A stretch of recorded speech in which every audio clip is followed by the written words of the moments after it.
hatari. Umeiona? Hii ni diesel filter kwa Kiswahili. Kwa Kiingereza mnaita fuel filter. Sasa unapokuwa unafunga filter, vitu vya kuzingatia. Hamna kuja na kamba za kufungia mifugo. Unakuja na katani. Hapa ni kwa ajili ya kutumia nini? Chain filter. So unakuja unainyonga filter huku juu. Unainyonga filter huku juu. Maana yake unasababisha unaibana humu ndani. Gari uvutaji wa mafuta utakuwa ni mbovu. Ndio maana tunatumia vifaa chain filter. So unakuja na kamba za kufungia ng'ombe, kufungia mbuzi, kufungia sungura vijijini huko, ndio unakuja kufungia filter. Unaharibu filter. Ndio maana tunatumia chain filter. Inakaa hapa.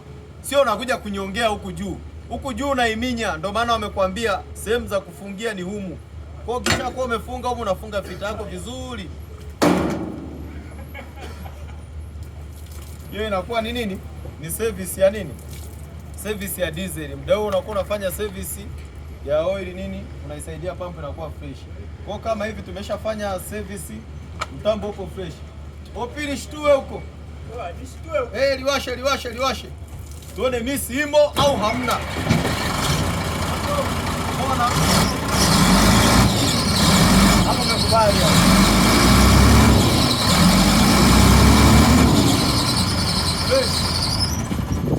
So unakuja na kamba zako, manake utakapokuwa umekuja na kamba unaharibu. Kafungie mbuzi.